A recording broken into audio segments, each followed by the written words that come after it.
Salut à tous et salut à toutes, bienvenue sur N1, le podcast basket des équipes de The Playoff. On se retrouve en cette fin de mois de février pour une nouvelle émission et on va pouvoir revenir un petit peu sur notre petite habitude qu'on a pris en début de saison, là, il y a quelques mois de ça, et vous proposer un épisode autour de la future draft NBA 2025 et en particulier de certains prospects qui nous ont un petit peu tapé dans l'œil et sur lesquels on veut aussi faire focus et vous présenter pour que vous puissiez être les plus informés à quelques mois maintenant de la draft NBA, mais plus on avance, plus on va en parler. Et pour m'accompagner, évidemment, je ne peux pas parler de la draft sans lui.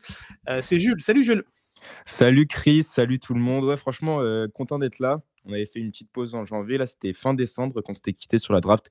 Et content de revenir pour parler de nouveaux profils et aussi parler de l'actualité par rapport à la draft. Et là, il y en a en ce moment. C'est ça. Et de toute façon, je pense vraiment que là, c'est la première année qu'on est dans cet esprit de vouloir parler de la draft et de faire des focus particuliers. Et je ne sais pas ce que tu en penses, mais je pense que plus on va avancer dans les mois, plus on va avoir des corrélations entre l'actualité, entre les équipes qui tankent, entre les profils de joueurs, entre les suspicions, les intérêts et tout ce qui va avec. Et donc, c'est sûr que ça va être de plus en plus intéressant et on va monter dans la hype de plus en plus.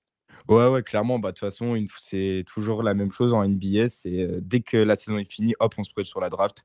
Donc, ça va commencer déjà avant, au moment des playoffs avec la loterie, où là, du coup, on va savoir quelle équipe va choisir dans quel ordre. Et après, en fin juin, c'est le grand moment. Ouais, c'est ça. Et on sera là évidemment pour vous en parler, mais voilà, on y est déjà depuis quelques mois là, et on va continuer évidemment tous les fins de mois pour vous proposer ce contenu. Alors, le focus un petit peu de cette semaine, donc on va couper ça en 3 points. On a travaillé ça avec Jules. Alors, on aura le débat évidemment en fin d'émission, comme on a à chaque fois, petite discussion tous les deux autour d'un sujet en lien avec la NBA de façon générale et avec la draft et tout ce qui s'entoure. Donc, on vous parlera du débat tout à l'heure. On va garder ça ensemble. On fera un petit profil également. Alors, cette semaine, on a décidé vraiment de se concentrer sur un joueur en particulier. Dans les épisodes précédents, on avait pu vous présenter alors je crois qu'on avait présenté 4 joueurs, non, le premier, non? Il y avait 2 Français. Le premier, on avait fait lourd. Ensuite, on en a fait 2, Dylan Harper et Con Knepel. Et là, on est sur un parce qu'on voulait aussi en parler en détail, mais aussi parce qu'il y avait d'autres sujets d'actu dont on voulait parler. C'est ça. Et on va tout de suite même attaquer par ce sujet d'actu, si tu veux bien. On en avait parlé, évidemment, c'était lors du premier épisode, du joueur phénomène de cette future draft. Alors, cette future draft, on va en parler. Mais possiblement de cette future draft, c'est Cooper Flagg.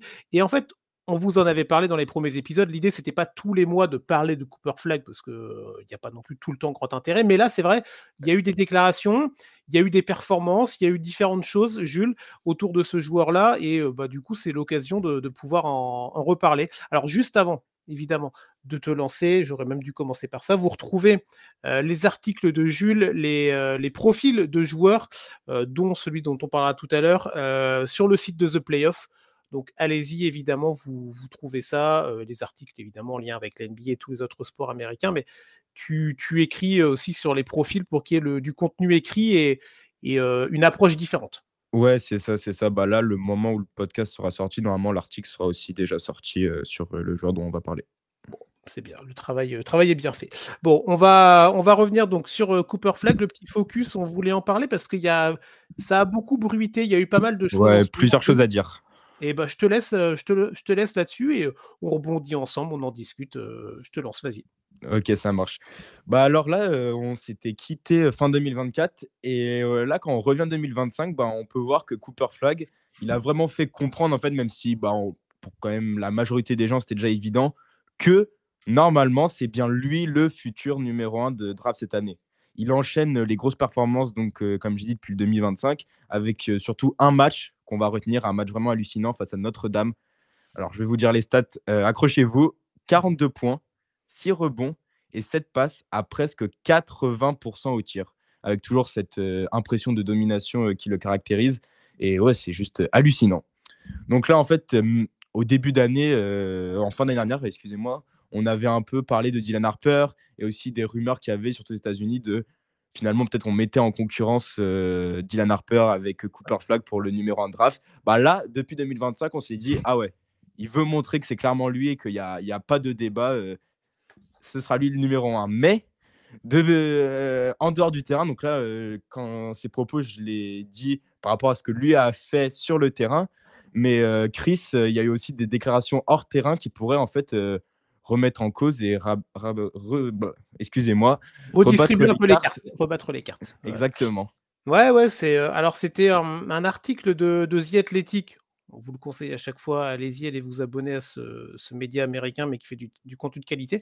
Et donc, il y a un très, très long, je précise, mais plutôt bon article d'un insider qui va suivre Cooper Flagg. Alors, on le suit et c'est important dans son cursus entier universitaire, pas que sportif.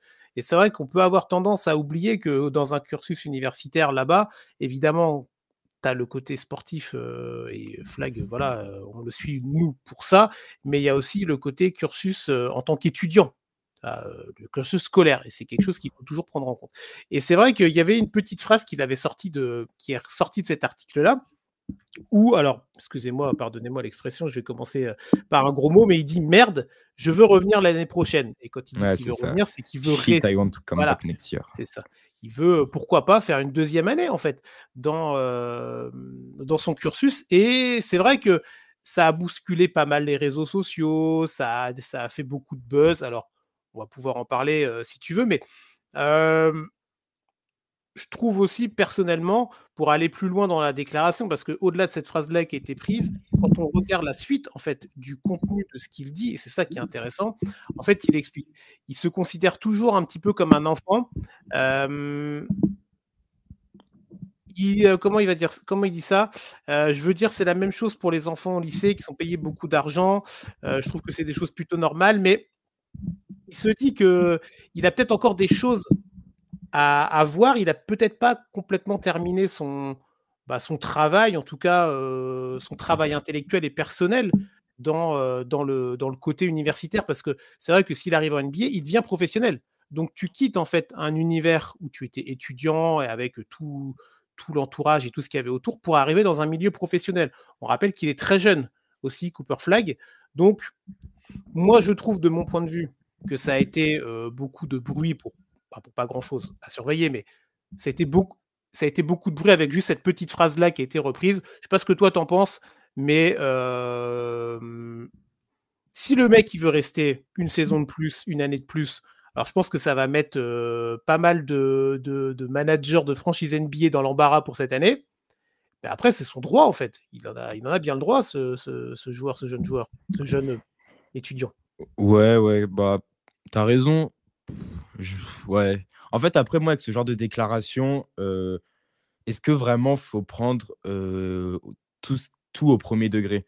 C'est-à-dire que là, il était en entretien, il parlait, il dit ouais, j'ai envie de revenir l'année prochaine, mais est-ce que avec le recul, il va vraiment faire ça? Moi, j'ai un doute quand même. Même si voilà, c'est ce que tu disais dans l'article de The Athletic, on voit aussi le côté qu'il n'y a pas que le sportif. Ouais. Et que je pense aussi que même niveau sportif, bah, il s'y plaît. La Duke cartonne complètement. C'est partie des meilleures facs du pays. Ça fait longtemps que la fac n'a pas été aussi forte, honnêtement.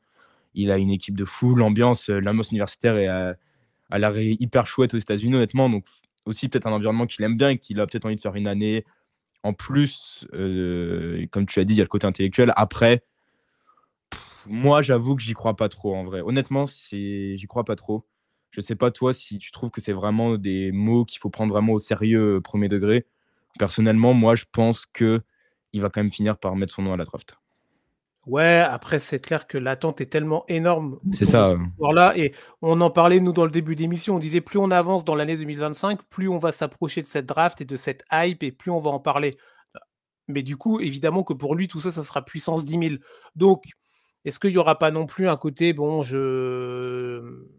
l'appel des sirènes NBA est trop fort? Peut-être, honnêtement. En fait, voilà, je pense il y a eu trop de bruit autour des réseaux sociaux, mais ça, c'est un débat plus global qui va au-delà Ouais, du parce cas que de là, ça fait beaucoup Flag. parler, hein, cette décla. Ouais, Ouais, clairement. c'est ça. Après, voilà, comme je dis, il fera bien ce qu'il veut, tu vois, franchement. Alors pour nous, ça serait plutôt intéressant qu'il y aille dès cette année, hein, parce que sinon, on aura Bah, parlé on de en lui. a parlé depuis, ouais, depuis C'est ça. novembre. Bon. Mais après, voilà, non, non. je prends au sérieux ce qu'il dit, mais en même temps, c'est un jeune gars, il était en interview, il a dit ça. Oui, c'est ça. Peut-être qu'au fond de Voilà. lui, il a envie, mais est-ce qu'il va Ouais, vraiment le faire? En fait, c'est il y a une ça. différence entre en avoir envie et le faire vraiment, tu vois? Alors par contre, si il le fait vraiment, c'est vraiment, Attention, c'est ouais. what the fuck, hein, vraiment, ce serait quand même, tremblement de terre. Puis aussi, moi, je trouve ça prouve, quand même rien que ses ré on va voir s'il le fait ou pas, comme je l'ai dit, mais même le fait d'avoir ces réflexions, on dit un peu ceci avec, Wembanyama, ça prouve aussi, une mentalité, déjà presque une maturité de se dire: «Non, là, j'ai peut-être pas envie de passer pro tout de suite, j'ai peut-être aussi encore envie d'apprendre» et cetera. Ça prouve aussi quand même déjà, on a dit qu'il ça restait quand même quelqu'un de humble, mais ça prouve aussi, ouais, ça, sa mentalité, le fait, qu'il est déjà mature, en fait, à cet âge-là, quoi. Non, complètement. Ouais, je te rejoins sur cet aspect-là. Donc, on va pouvoir observer la suite et c'est vrai qu'au-delà, au-delà de tout ça, donc il y a eu cette actualité qui est sortie donc autour de cette fameuse petite phrase. Voilà, on a donné un petit peu notre avis tous les 2. Et il y a aussi d'autres actus qui sont sortis indirectement, Jules, Ouais, avec tu parlais de du lien, avec Victor Wembanyama et c'est vrai qu'avec ce qu'on a appris autour de notre joueur français et de son arrêt pour la fin de saison avec les Spurs et même pour l'équipe de France cet été, avec ce qui a été détecté pour lui. J'ai plus le mot exact, donc je ne veux pas dire de bêtises, le terme médical, mais vous l'avez suivi. Du coup, on thrombose, je sait. crois, Ouais, c'est thrombose, ça. je sais plus. Mais voilà, j'ai pas le mot, donc j'ai pas voulu le dire, mais bon, en tout cas, les gens savent de quoi on parle. Et c'est vrai qu'on a du coup des infos ou des simili-infos, ou en tout cas, alors moi je trouve que c'est plus pour faire du clic qu'autre chose, des discussions qui se sont dit: «Ah bah tiens, mais vu que les Spurs, ils ont plus rien à jouer cette saison, pourquoi ils iraient pas essayer d'aller, récupérer, bah, de monter dans le range en fait pour la loterie et pourquoi pas essayer d'aller récupérer Flag?» Je je te laisse aller là-dessus, Jules, et après, moi j'ai quelques chiffres là sur les chances à l'heure actuelle des Spurs d'aller le décrocher. Donc, on pourra aussi recalmer un petit peu les ardeurs de certains. Ouais, ouais, complètement. Bah, comme tu l'as dit, depuis la triste nouvelle sur Victor Wembanyama, les fans des Spurs, ils se consolent un peu comme ils peuvent en se disant qu'ils pourraient potentiellement donc, bah, perdre des matchs et descendre au classement et obtenir un haut choix de draft, voire même le premier. Du coup, c'est ce qu'il faudrait pour avoir Cooper Flag. Et ouais, du coup, il y a clairement là un fantasme ces derniers jours autour d'un potentiel duo Victor Wembanyama-Cooper Flag. Mmh. Peut-on vraiment y croire? J'avoue, je sais pas trop. Alors après, il faut savoir quand même que là, les Hawks qui ont eu Zachary Risacher l'année dernière avaient, je ne me trompe pas, 3 de chances de l'avoir. Donc Ouais, techniquement, même si les Spurs bien sûr. finissent, on va dire 12e et qu'ont 3-4 de chances de l'avoir, c'est quand même possible d'avoir le first pick. Et là, bah, ils sont bénis des dieux et tant mieux, quoi. Il y aura une dynastie. Mais après, ouais, je sais pas. Moi, en fait, là, c'est presque un live, on en parle aussi parce que ça fait beaucoup de bruit et Mmh. qu'on veut, c'est aussi intéressant qu'on donne notre avis là-dessus. Mais en fait, c'est dur de débattre dans le sens où, bah, oui, potentiellement, faudrait qu'il. Moi, je pense que quoi qu'il arrive, ça sert à, là, ça sert à rien de jouer le play-in. Effectivement, faut essayer de. Ouais, c'est même pas de tanker parce qu'ils font. Je pense qu'à un moment, tu vas faire même pas exprès de perdre des matchs. Sans Victor Wembanyama, les Spurs, c'est quand même compliqué. Donc, moi, ouais, franchement, personnellement, ça me ferait kiffer. Les Spurs, c'est une équipe que j'aime bien. Et je pense aussi, là, je vais un peu te lancer là-dessus, Chris, aussi, avant que tu me donnes tes chiffres, de si on se projette et que on imagine Victor Wembanyama associé avec Cooper Flag, est-ce que le fit sur le duo est bon? Moi, je te donne ma réponse, après, je te laisse aller là-dessus. Moi, oui, je pense, hein, clairement, c'est un moment, moi, je pense aussi de ce truc que quand deux joueurs, alors à voir si Cooper Flag confirme ce qu'on attend de lui. Mais moi, je pense que quand deux joueurs aussi forts jouent ensemble, si Cooper Flag confirme, bah forcément, ça va fitter. Et surtout que là, c'est deux joueurs très intelligents, etc. Donc oui, moi j'aimerais bien les voir. Oui, les Spurs, je pense, doivent perdre des matchs. Après, est-ce qu'ils l'auront? Bon, je sais pas, tu vois. Ouais. Ah oui, alors oui, évidemment, je pense qu'un un feat comme ça, beaucoup en rêvent, beaucoup en fantasment, mais voilà, je pense que ça va surtout rester de l'ordre du fantasme.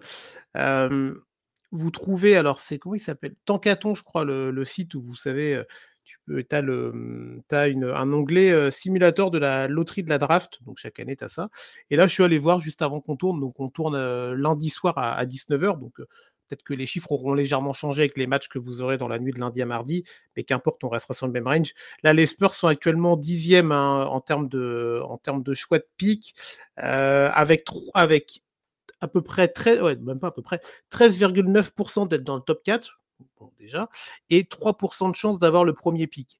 T'as quand même au-dessus, t'as Portland, t'as Chicago, t'as Brooklyn, t'as Philadelphie, t'as Toronto, t'as Charlotte, t'as le Jazz, t'as les Pelicans et t'as évidemment les Wizards. Donc, évidemment que le principe de la loterie, vous pouvez demander à l'équipe de Détroit qui chaque année se fait avoir, c'est que oui, c'est pas parce que tu as le pire bilan que nécessairement tu vas avoir le numéro 1 de la draft.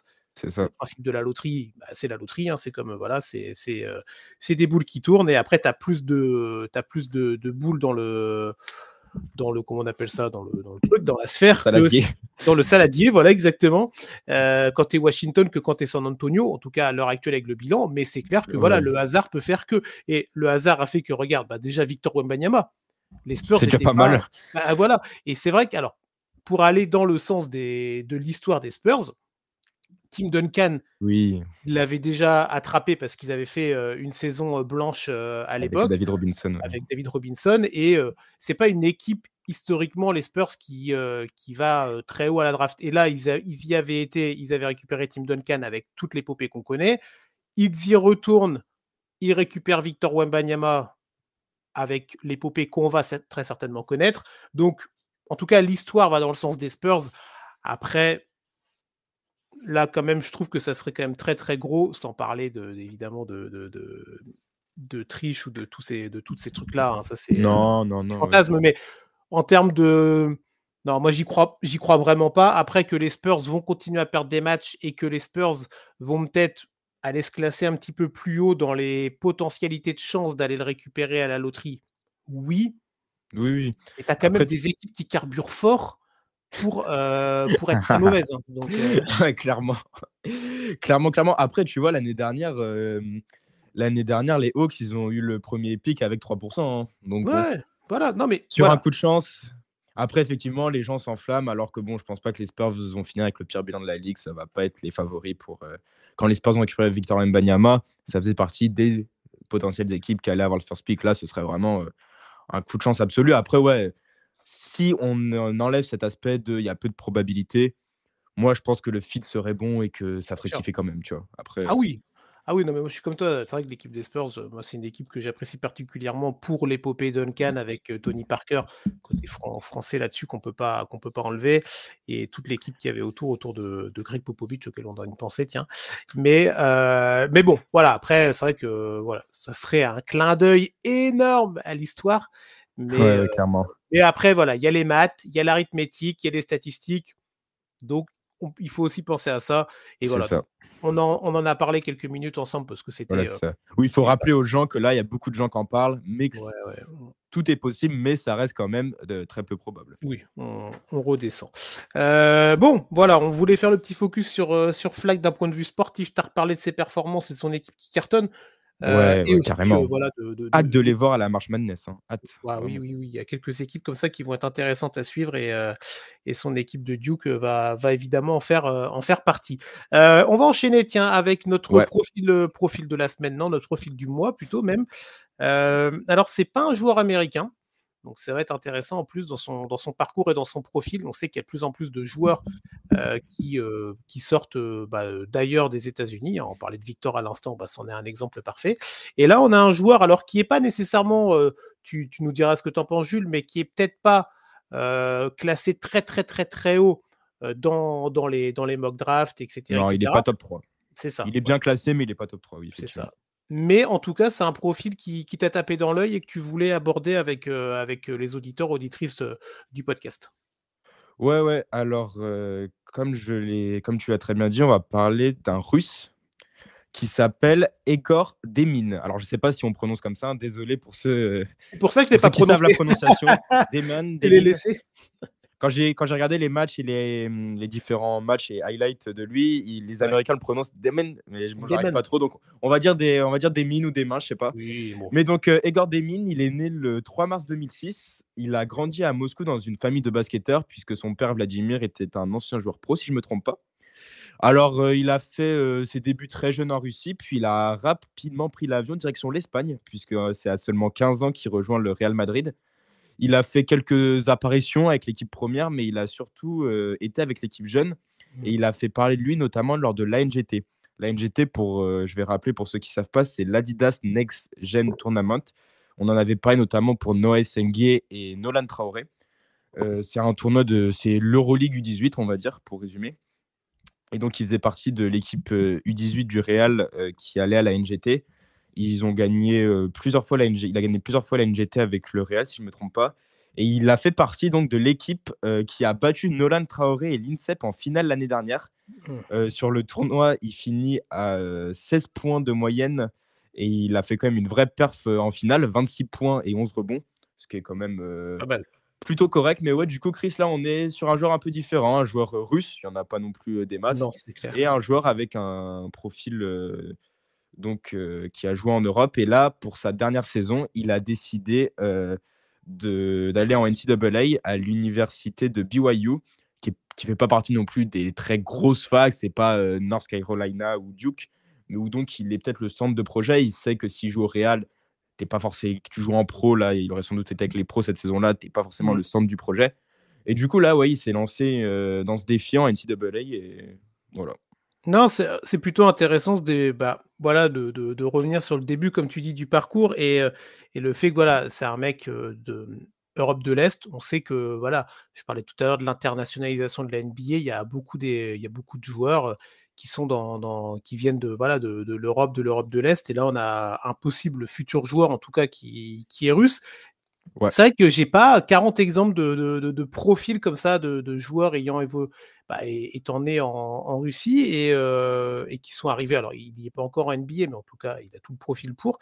Et ce qui est intéressant, au-delà de sa nationalité, ça c'est presque anecdotique pour nous, on va dire, mais c'est son parcours et c'est ce que tu disais, en fait, le fait d'avoir rejoint le Real Madrid, qui reste quand même une entité du basket en Europe. Ouais, On parle, clairement, que ce voilà. soit chez les jeunes ou chez les pros, clairement. C'est ça, il y a une vraie structure, en fait, tu vois? Et dans ton projet de jeune, tu disais qu'il arrivait à quel âge? À 15 ans là-bas? Et bah, Ouais, voilà, c'est ça.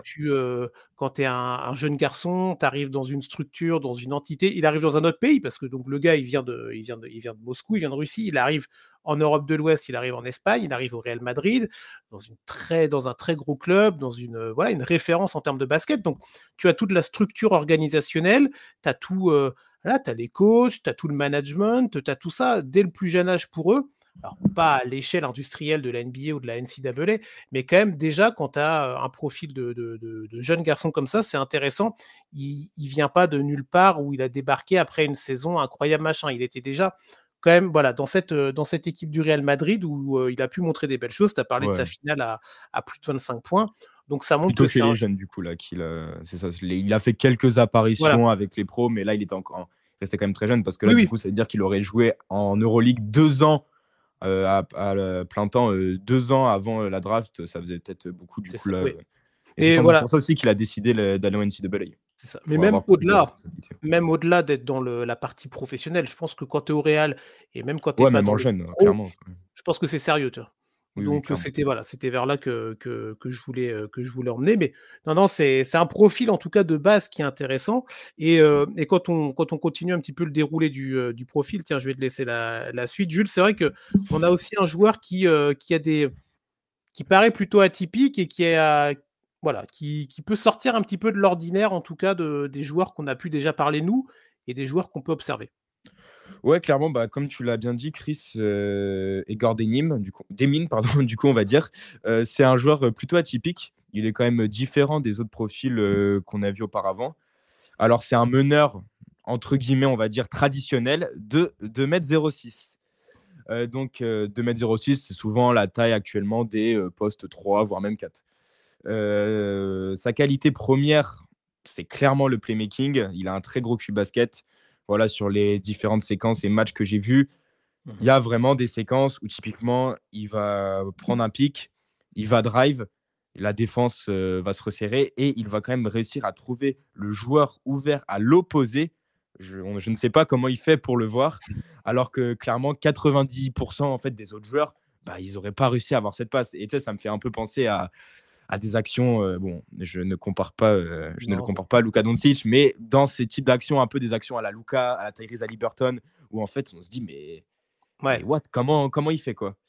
Mais donc voilà, c'est globalement, ça reste on va dire un meneur organisateur capable de faire jouer les autres, de tenir le ballon, de mettre des systèmes en place, etc. Donc c'est un vrai meneur. Mais c'est aussi un joueur qui va être capable de scorer. Il va pas en faire trop. C'est pas un gros scoreur. Il a pas non plus 10 000 capacités au scoring par rapport à, je sais pas, un Dylan Harper ou même un Cooper Flag comme on a vu avant. Mais du coup, il va pas en faire trop. Et vu qu'il est intelligent, il va prendre ce que la défense lui donne. C'est-à-dire qu'il va pas forcer. Mais quand il faut jouer pour lui, quand par exemple la défense lui donne ça, il va aller scorer et jouer pour lui. Il est assez complet offensivement. Il a des plutôt bonnes capacités au drive. Il est assez bon en catch and shoot. Et il peut par moment aussi créer son propre tir, que ce soit à mi-distance ou à 3 points, même si là-dessus, ça ouais. reste pas sa qualité première. Et pour ce qui est de niveau défensif, son QI basket, mais aussi ses mensurations, comme je l'ai dit, hein, il a une bonne envergure et il fait 2,06 m, fait que clairement, c'est pas un plot non plus en défense. C'est pas sa qualité première non plus, mais il reste correct défensivement. Donc, je sais pas qu'est-ce que tu en penses, toi, Chris, sur ce joueur, mais moi, je le trouve assez cool. J'aime bien ce type de joueur. Ouais, alors je t'avoue, c'est pas le profil que j'ai le plus regardé, mais évidemment, j'ai regardé quelques highlights, quelques résumés qu'on peut trouver sur YouTube facilement aujourd'hui. Le profil est intéressant. Moi, je trouve quand même que pour nuancer un petit peu, et c'est ça qui est intéressant, ce que tu dis, il y a des choses, je te rejoins clairement. Il y en a d'autres, je trouve quand même que, alors, c'est peut-être parce qu'il est jeune et parce que du coup, c'est vrai qu'il est grand, tu vois, 2,06 m, c'est quand même grand pour un meneur, quand même, quoi qu'on en dise. Et je trouve quand même qu'il y a un. Je sais pas si tu sais, on dit souvent maintenant les joueurs, est-ce qu'ils sont NBA ready ou pas? Tu sais. Moi, je sais pas, je trouve que le mec, il manque encore un peu de. Il manque un peu de physique, tu vois, un petit côté un 85 peu. kilos, ouais, c'est léger. Ouais, un côté un peu frêle, tu vois. Oui, oui, clairement, Euh, clairement, hein. Je sais pas si on se rend compte, mais alors ça, c'était à l'époque. Sans doute, il a pris du poids récemment, mais il est ouais, annoncé. À l'époque, en tout cas, moi, quand j'ai fait les recherches, il ouais. était annoncé à 85 kilos. Donc, même s'il a pris 5-6 kilos, oui, oui, pour un joueur de C'est 2,06 m, c'est très léger, hein. c'est Je suis ça, ouais, d'accord. c'est vrai que j'avais pas été voir le. Bah, j'avais le poids là sur ma feuille, mais c'est vrai que j'ai pas fait la comparaison entre kilos et ce qu'ils proposent aux États-Unis. Mais voilà, donc manque de physique, donc peut-être aussi un manque de puissance dans certaines actions qui est fait de par le physique qui pour l'instant est peut-être encore ça manque un peu de muscle et de vitesse. Euh, De ce que j'ai pu lire en particulier, quelques lacunes défensives aussi qu'il faudrait observer. Oui, Offensivement, c'est des fois, c'est offensi correct, mais oui, c'est pas exceptionnel, voilà, effectivement. c'est pas le gars, tu vois, c'est pas un Lugensdorf, tu vois? C'est pas le gars Non, que non, clairement. c'est pas le gars que tu vas aller mais c'est pour que les gens aient tout de suite une ref un peu caricaturale certes, mais c'est pas le gars que tu vas aller mettre tout de suite sur le joueur principal adverse donc mais je te rejoins quand même, c'est un potentiel offensif qui m'a l'air intéressant. Il va falloir quand même surveiller deux trois trucs de mon point de vue et après je te laisserai enchaîner, mais de ce qu'on peut voir sur les stats, il est dans une équipe qui performe bien quand même, hein, en termes de ratio victoire-défaite, c'est plutôt intéressant depuis la mi-janvier. Tiens, je regarde, il y a trois défaites sur les 12-13 derniers matchs, donc c'est pas mal. Mais il joue pas mal, il joue une vingtaine, 25, voire 30 minutes. Je trouve qu'il y a une adresse à 3 points qui est quand même assez friable. Tu vois, sur les derniers matchs, on est sur du 1 sur 5, 1 sur Ouais, 5, bah 1 ça, je sur vais en parler 6. après, mais oui, oui, Voilà. il y a des Donc, moments où c'est un peu. Ouais, le effectivement. 3 points, les lancers francs, c'est pas ouf non plus. Tu vois, sur la ligne de lancer, il va pas en chercher non plus énormément, mais tu as des fois où, bon, des fois, ça marche pas du tout, tu vois. Donc, il y a encore des choses à travailler. Évidemment, ça reste un jeune joueur, mais qui, oui, voilà, potentiellement, quand même, peut apporter des choses dans une équipe qui est en recherche d'un meneur, tu vois, un bon meneur qui a une bonne intelligence de jeu. Et je te rejoins sur le côté gestion des passes. Il est très fort là-dessus et il peut apporter des réponses à des équipes et à des solutions parfois compliquées en attaque. Ouais, ouais, clairement, clairement. Bah, du coup, là, c'est ce que j'allais dire sur cette saison. Il fait quand même plutôt une bonne saison. Il tourne en moyenne à 11 points et presque 6 passes de moyenne. Et en fait, il a fait des débuts très forts. C'est-à-dire qu'il a, sur ses deux premiers matchs, il a enchaîné 18 points et 11 passes pour son premier match face à Arkansas. Mhm. Alors, il faut savoir que c'est le seul joueur avec Trae Young à faire plus de 10 passes et plus de 10 points pour ses débuts en NCAA. Donc, Ok. pas mal quand même la ref. Et puis, il a fait sur son deuxième match 20 points et 7 passes à 72% au tir. Et il faut savoir donc aussi, tu disais le 3 points. Certes, je suis d'accord avec toi, mais tu vois, par exemple, sur son premier match, il est à 4 sur 7, ce qui est excellent. Oui. Donc, en fait, il y a des périodes, il y a des hauts et des bas. C'est ce que j'allais donc dire. C'est que là, il a très bien débuté. Il y a eu une période de moins bien. Là, il n'y a pas si longtemps que ça, au niveau du tir notamment. Il y a eu un match à 0% au tir. Donc Ah bah 0 sur 5 à 2 points, 0 sur 5 à 3 points. le 0 sur 3 5. décembre, tiens, c'était le 3 C'est ça. décembre contre Providence. Ah, c'est C'est vrai que là, ça. la ligne est très moche. 0,10, 0,5. Alors là, il a mis tous ses lancers, tu vois. Donc, je suis Ouais, mauvaise voilà. Donc, il langue. a eu 6 points, mais C'est ça. c'est que ça. Donc là, effectivement, ça va un peu mieux quand même depuis 2-3 matchs où il retrouve un peu Mm. de l'adresse. Il peut progresser au niveau des pertes de balles, même si j'ai un peu étudié ses stats. Et globalement, Ouais, sur la plupart des matchs, il fait quand même plus de passes D qu'il perd de ballon. Donc, c'est-à-dire que le ratio c'est reste bien quand quand même. même correct. Bah, pour un meneur, c'est quand même ce que tu attends au minimum, tu vois. Ouais, ouais, c'est ça. Bah, après, il est jeune quand même. Mais déjà, Oui, un bien jeune sûr. joueur qui fait autant de passes et qui, sur la plupart de ses matchs, perd moins de ballons qu'il ne fait de passes. Bah, typiquement, Trae Young, faut voir le. Alors, certes, il fait beaucoup de passes, mais par exemple, il perd beaucoup de ballons. Lui, Mhm. à seulement 18 ans, il fait des passes, il perd quelques ballons, mais il y a souvent quand même plus de passes. Donc, sachant qu'il va progresser, qu'il va prendre en maturité, je trouve ça quand même très encourageant. Et ouais, globalement, il fait une bonne saison. Ouais, ouais, je te rejoins. Moi, j'ai pas nécessairement de choses à rajouter sur ce profil-là, mais voilà, c'est un mec à suivre, à observer, mais voilà, n'allez pas vous faire 3 heures non plus de highlight de ce mec-là, mais ça peut être un joueur qui peut plaire à certains profils d'observateurs, qui peut rentrer dans des équipes NBA intéressantes, tu vois, qui ont un projet et qui cherchent un meneur avec des atouts intéressants, mais qui ont quand même derrière de quoi défendre quand même sur la ligne extérieure. Donc, moi, je pense que ça peut être intéressant.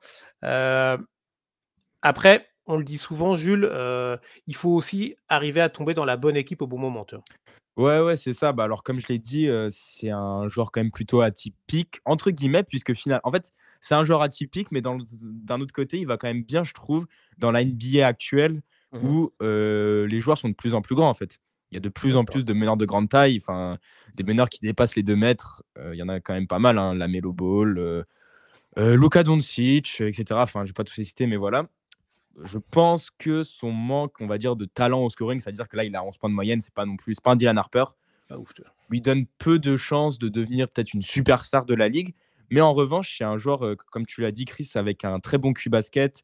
C'est un vrai meneur organisateur qui a voilà, vraiment un Q supérieur, hein. Comme j'ai dit, j'insiste dessus, mais vraiment, j'ai vu des actions où je me suis dit, ah ouais, le mec est fort quand même.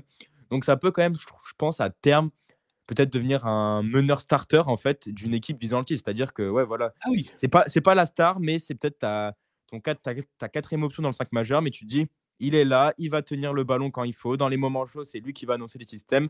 Et ça, Mmh. c'est pas mal. Même si on sait qu'on est de plus en plus dans une NBA positionless, c'est-à-dire qu'il y a de moins en moins de postes. Voilà, on voit beaucoup des postes 3, 4, voire même 5 Oui, oui. maintenant qui montent la Côté balle, hybride. etc. Mais d'avoir un mec comme ça sur qui t'appuyer, je trouve ça quand même intéressant. Le profil est intéressant.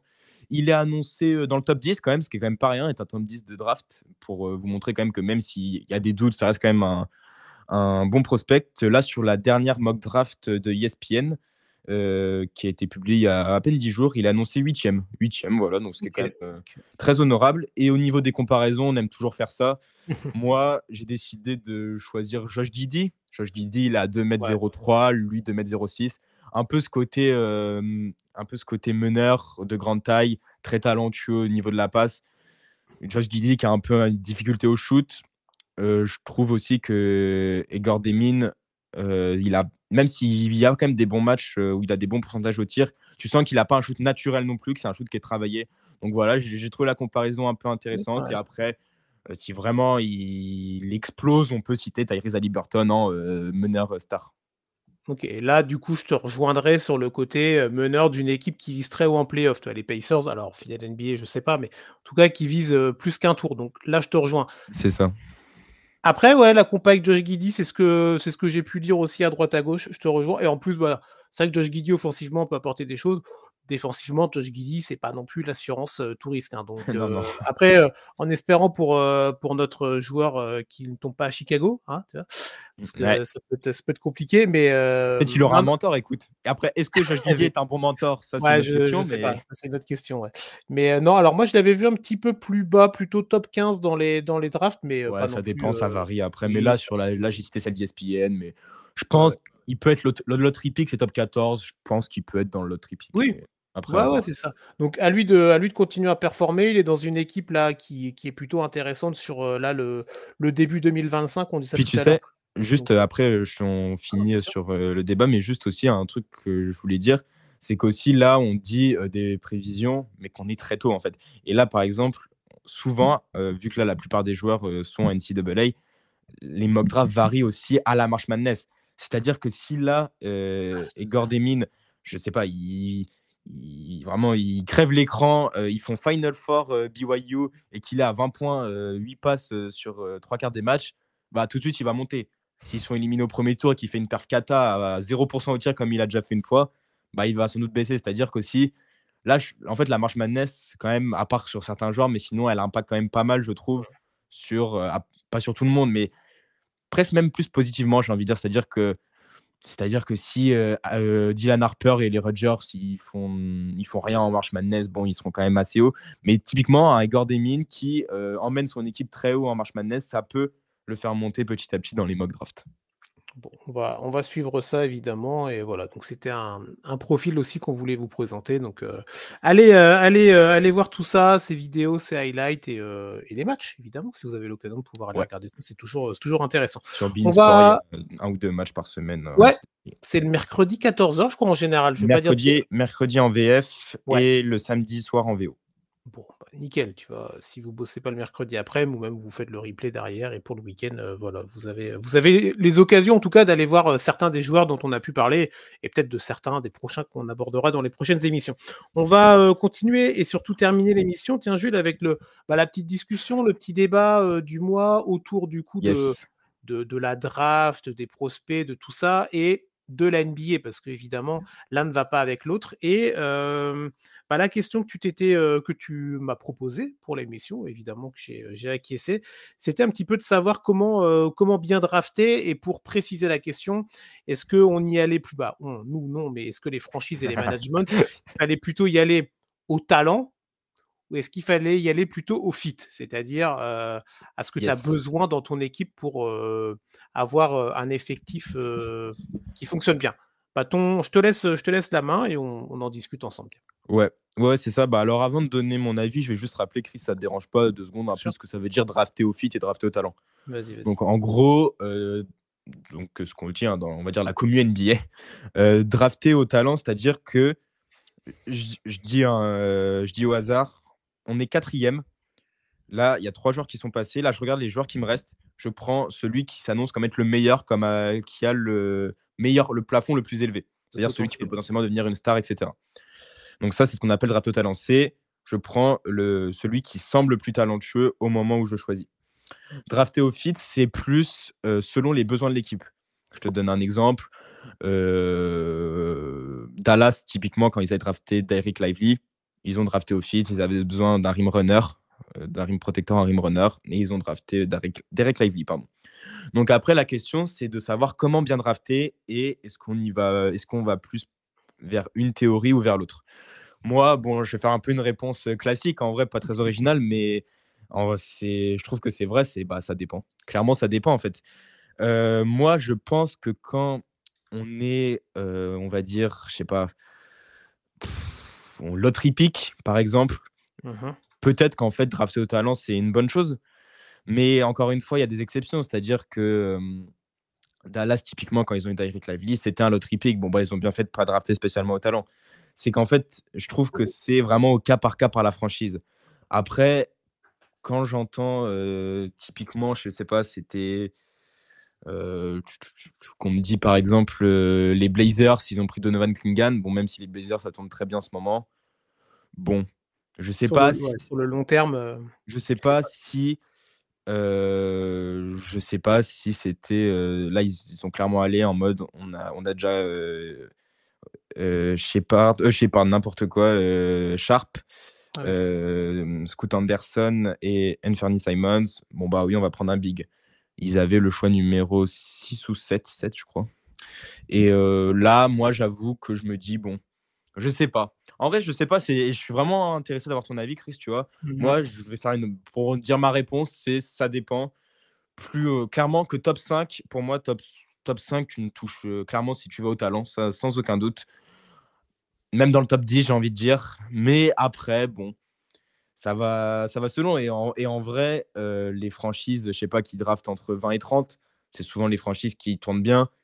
Oui. Typiquement, quand les Knicks ou Boston draftent en ce moment, ou le Thunder, hein, bah, c'est pas forcément des joueurs qui vont jouer, en fait. Donc là, ouais, peut-être tu vas. Est-ce que là, à ce moment-là, tu fais au fit? Ou est-ce que presque tu prends un jeune à développer? Je sais pas. Je te lance sur ça parce que Ouais. c'est un débat que j'avais où des fois je me pose des questions et c'est assez compliqué à répondre. Mais moi, globalement, c'est vraiment, je trouve que c'est du cas par cas. Ouais, bah, de toute façon, je pense que c'est pas une, c'est pas une discussion où tu peux avoir un avis, clairement tranché, dire: «C'est Voilà. ça la vérité Bah absolue» ou oui. «c'est ça». En fait, il y a tellement de paramètres et de critères à prendre en compte. Déjà, en fait, la situation de la franchise à l'instant T, tu vois? Est-ce que tu es dans un rebuild complet? Ou est-ce que tu es dans un projet qui commence déjà à maturer?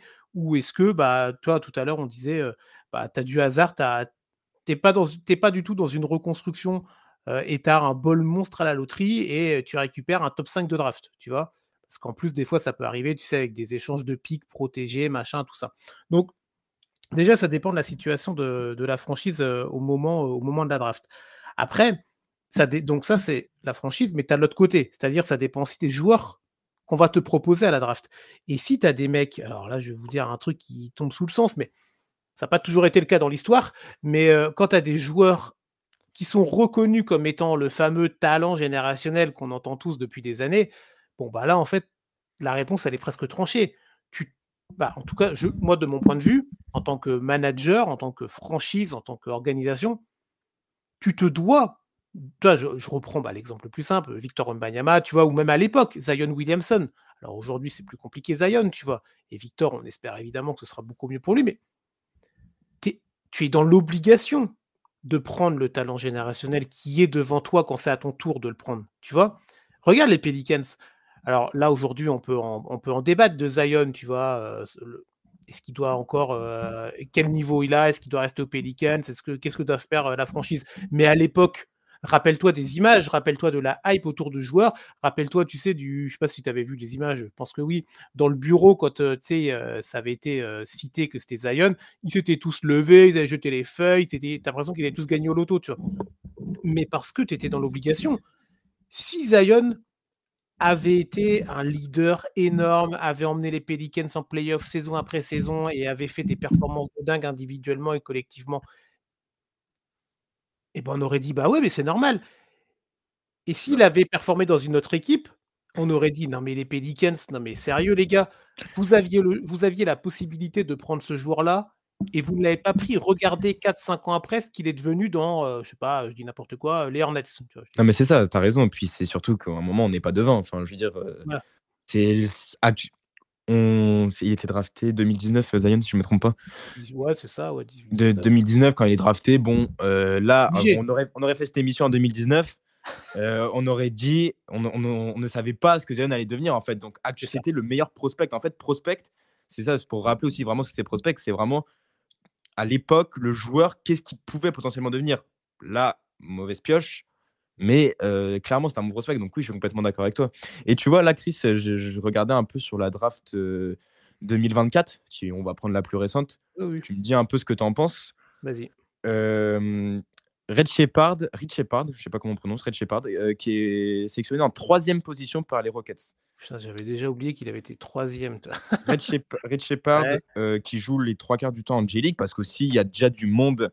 Il y a déjà du monde Ouais, les Rockets, ça aux tourne bien Rockets, parce que quoi. Les tu vois? Rockets, ça tourne, clairement. C'est ça. Et moi, par exemple, tu vois, en 4, il y a Stephen Castle, qui Mmh. est, OK, qui bon ça est c'est candidat pas pour mal, Rookie c'est de pas mal. l'année.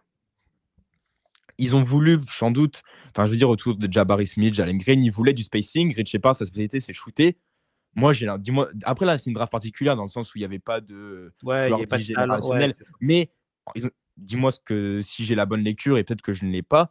Mais là, pour moi, ils ont drafté au fit Red Shepard. Et au Oui, final, oui. le mec, il se retrouve en G-League alors que tu peux avoir Stephen Castle. Et même s'il y a déjà Jalen Green et compagnie, franchement, un joueur comme Stephen Castle, bah, même si voilà, tu le développes et tout, mais tu prends quand même, honnêtement. Enfin, là, moi, actuellement, je préfère faudra pas me faire croire que les Rockets, même s'ils ont déjà du monde, c'est toujours mieux d'avoir Stephen Castle que Rich Shepard, tu vois. Et Oui, aussi un autre truc, c'est ah, sur, comme je t'ai dit, les Blazers qui ont drafté Donovan Clingan en 7. en 7, ouais. Juste derrière, tu as Rob Dillingham Ouais, qui a mis un peu de temps à se montrer, mais qui là fait des bonnes performances récemment et qui quand même reste un joueur très talentueux. Tu as Matas Bouzélis en 11, tu as Bub Carrington avec Washington en 14, Jarem McCain, bah, c'est Dalton ça. Connect. Bon, Dalton Connect, admettons, bah, tu vois, ça typiquement, c'est vraiment en 17. Les Lakers sont ambitieux. Ils ont décidé de drafter au fit. Il y avait Dalton Connect. C'est incroyable qu'il soit 17 hein, quand même. Et ils ont drafté au fit. Et là, c'était très bien, tu vois. Mais par exemple, je sais pas, moi, j'ai vu des débats là-dessus. Rich Shepard, c'est peut-être moins bien que Dalton Connect. Troisième, 17e. 14 places d'écart, quand même. Je sais pas Ouais. si tu te rends compte. Donc Après, là, vas-y. Ouais, non, juste là, après, j'entends le fait de prendre la dernière draft parce que du coup, pour les gens, c'est plus rapide et c'est plus clair, et voilà, c'est plus récent. Mais après, comme tu l'as dit aussi, je trouve que cette draft-là est quand même pas ouf. oui, oui, oui. Et Tu c'est pouvais vrai que facilement. Oui, oui, clairement, tu pouvais eux, facilement. Oui, oui, oui, je suis je d'accord. trouve qu'on est encore trop tôt. Tu sais, on aime bien faire ça dans Oui, les oui, tu vois, genre la peut-être. draft de Non, peut-être sur ça, j'étais 2019-2020, de se dire ah tiens, toi, ce mec-là, comme tu disais, il a été troisième, t'as l'autre, il était 14e, regarde le parcours. Là, en fait, ces joueurs-là ont que quelques mois de NBA dans les pattes pour ceux qui ont vraiment fait beaucoup de NBA. Mais ça, sur le court terme, c'est vrai que tu as des jolis coups. Et c'était vers là aussi moi, que je voulais aller. C'est que, parce que je te disais, tu as le côté, quand tu es une équipe, tu as la possibilité de prendre un talent de dingue. Tu es obligé de le prendre. Ok. Donc ça, bah, tu es obligé de le prendre. Non, mais les fans pourraient t'en vouloir beaucoup si tu le prends pas. Tu vois. Et après, tu as les équipes un peu middle. C'est-à-dire, tu n'es pas nécessairement dans le top 5 ou alors tu vas drafter dans les 10, 12, 14. Les gros joueurs, on va dire, sont passés.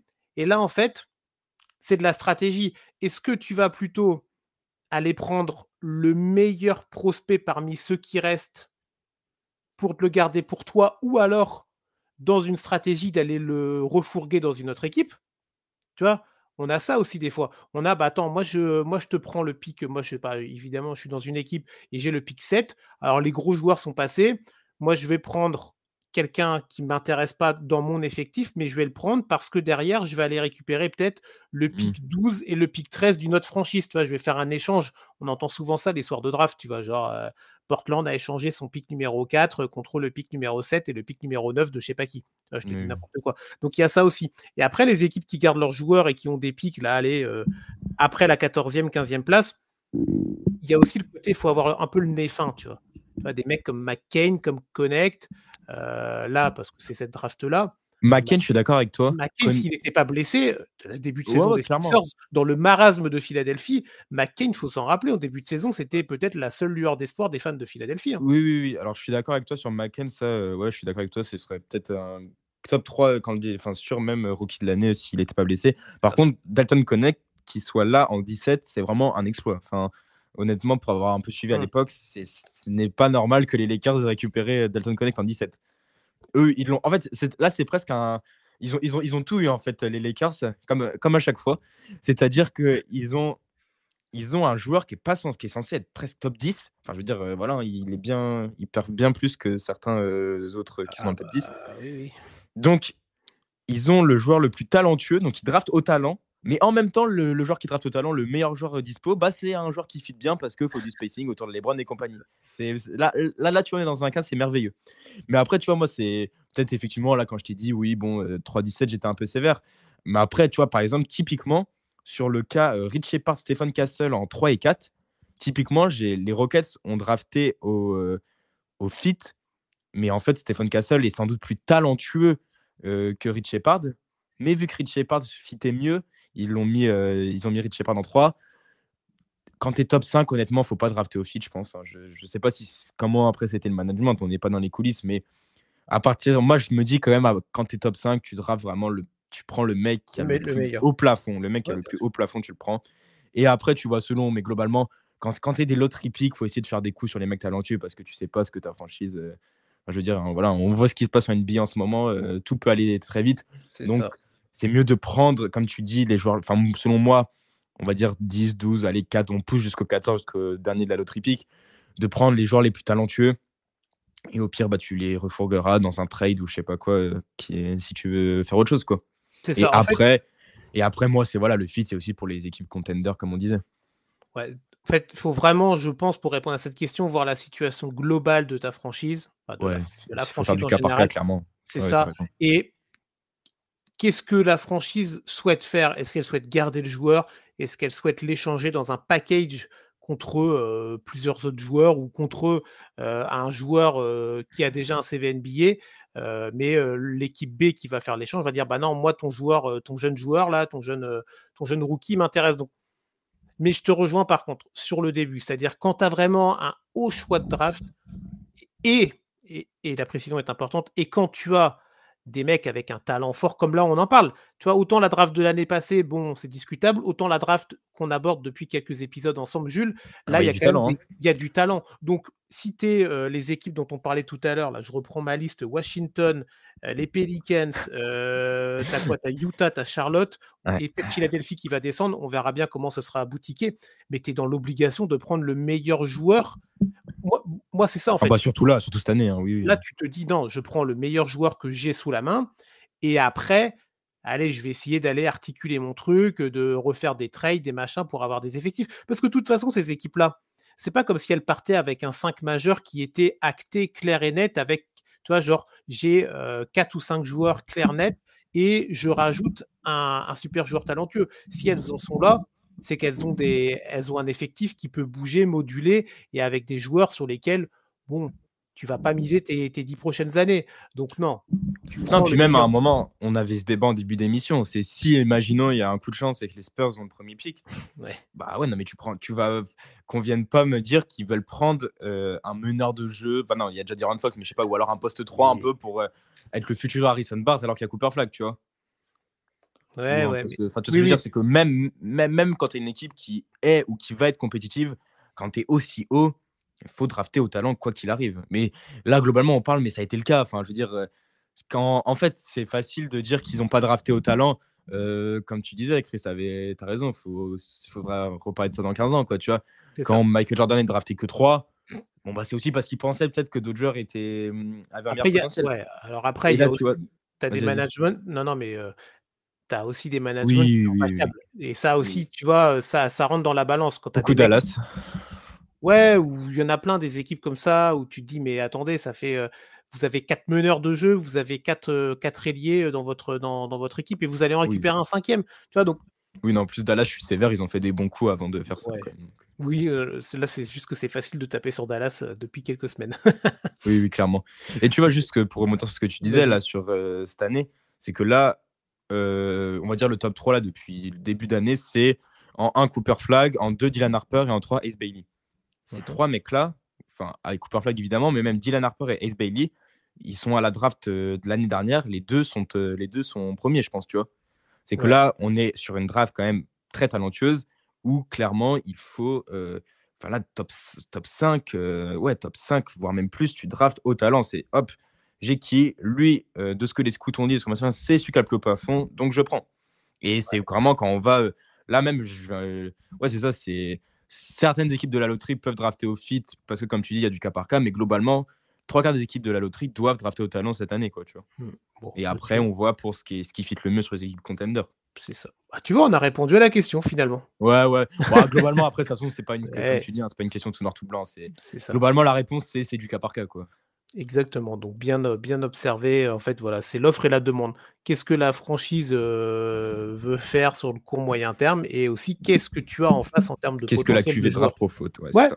c'est clair. Bon voilà, mais en tout cas, c'est une discussion qu'on pourrait, avoir encore et qu'on va très certainement avoir et sur lesquelles, les gens qui nous écoutent ont leur avis et plus on va avancer évidemment et plus on va voir les profils et c'est vrai qu'en plus aujourd'hui, voilà, avec les scouts qui vont partout à droite à gauche, les réseaux sociaux, les vidéos, les highlights, tu es une franchise, tu peux plus te dire: «Ah mais oui, mais non, moi ce mec-là, je l'avais pas vu», tu vois? Quand tu étais dans les années 90, OK, à la limite, tu vois? Ou je sais pas, mais là aujourd'hui, on est en 2025, tu vois? Tu as tellement de moyens de pouvoir suivre, observer au plus près tous ces jeunes joueurs qu'il y a plus cette excuse, tu vois? Si tu as raté un mec, qui va performer, bon bah, c'est peut-être que tu as pas été bon dans ton ch dans tes choix. Après, il y a le hasard et les choix de la vie, mais Voilà, il y a aussi ce côté, comme je disais tout à l'heure, il faut tomber dans la bonne franchise, au Ouais, bon c'est ça. endroit, au bon moment. Et ça, voilà, heureusement qu'il y a quand même un peu cette part de hasard, parce que sinon, ce serait déjà, il y aurait le cheat code. Tu vois. Non, puis comme tu dis, tu avais raison aussi, comme tu dis, c'est que ça dépend énormément des managements. C'est-à-dire qu'il y a certains managements qui voudront pas aussi faire le truc de bon, lui, il a annoncé plus haut talent, donc hop, je regarde sur ma liste et hop, je prends lui. Typiquement, alors là, là, on ne parle pas de la draft, mais typiquement, moi, je vais pas reprendre pour reprendre le cas de Luka Doncic, même si bon, c'est pas trop, non, mais on sait pas trop ce qui s'est passé, etc. Mais il y a aussi peut-être aussi un coup du management de se dire si, alors je dis bien si on prend le truc de les déclats officiels de la défense, la forme physique, etc. Si on prenait les déclats officiels, c'est aussi peut-être des coups de management, les coups de management de ah non, tout le monde le voit là, mais moi je le vois pas là et j'ai la vision que personne n'a, tu vois. Et il y a eu peut-être un peu ça aussi au moment un peu du fit, mais quand la draft 2023, tout le monde pensait que Scoot Anderson était deuxième, ils prennent Brandon Miller, tu vois. Et ça, c'est quand même aussi un coup, quand on l'attend pas, honnêtement. Tout le monde attendait Scoot Anderson en 2. Au final, c'est Brandon Miller qui, pour l'instant, a un meilleur début de carrière que Scoot Anderson. Donc voilà, c'est aussi peut-être, c'est pour ça que même si pour les managements, c'est peut-être pas aussi simple de. Nous, on parle comme ça, et moi le premier hein, d'ailleurs, de se dire que drafter au talent, etc. Mais peut-être qu'il y en a aussi qui voient le talent autre que tout ce que les scouts disent, quoi. Oui, et après, il ne faut pas non plus oublier, on terminera là-dessus, que tu as aussi tout le processus avant avec les discussions entre les joueurs et les Ouais, managements. ils vont faire des tests et tout. Voilà. Ouais. Et souvent, parfois, en tout cas, ça peut jouer. Quand tu es un management et que tu hésites entre tel joueur et tel joueur, entre tel profil et tel profil, bah, les échanges, les discussions et le fit dans l'échange verbal et l'expression que tu vas avoir vis-à-vis corporel, on va dire, ça peut jouer en fait, parce que comme on a dit, c'est des humains, c'est pas des machines, c'est pas juste des stats, des lignes de stats sur un tableur Excel, et ça rentre aussi en compte. Mais c'est vrai que voilà, nous, on n'est pas, malheureusement, on n'est pas dans les franchises, dans les managements, on n'est pas sur place pour voir tout ça. Donc il y a aussi ces moments-là qui comptent, autant pour les jeunes prospects que pour les managements. Ouais, clairement. Bon, voilà pour cette petite discussion, bonne discussion qu'on a eue là sur ce débat-là, mais c'est toujours... c'était sympa. Ouais, c'est toujours intéressant. Et on sait très bien, de toute façon, parmi tous ceux qui nous écoutent, vous avez votre avis, vous serez peut-être pas du tout d'accord avec nous, ou au contraire, plutôt en adéquation. Oh, surtout là, c'est vraiment des sujets, oui. Chacun a son avis, quoi. C'est ça.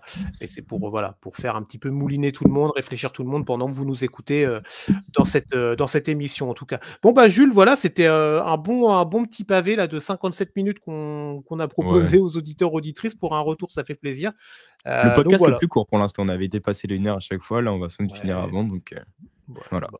Mais voilà, on a abordé quand même pas mal de choses, clairement. Du Cooper Flag, du nouveau talent, le débat. Donc, je pense qu'on est plutôt complet pour cet épisode. Je te remercie c'était sympa. pour tout le taf, évidemment, que tu proposes, que ce soit sur le site et évidemment dans le travail en amont pour le podcast. Et voilà, donc on va se retrouver le mois prochain pour un futur épisode. Ça marche. Merci Chris, merci à tous. Salut. Yes, bonne fin de journée à vous, bonne journée, bonne soirée selon le moment où vous nous écoutez. On se retrouve la semaine prochaine évidemment pour un nouveau podcast. Ce sera le conseil de classe du mois de mars. On a pas mal de choses à dire avec toute la team, avec Yannick, avec Anna. On va se caler tout ça, on s'organise évidemment pour vous proposer, comme toutes les semaines, un podcast de qualité sur les antennes de The Playoff. Allez, très bonne journée, très bonne soirée, bonne semaine basket. Ciao.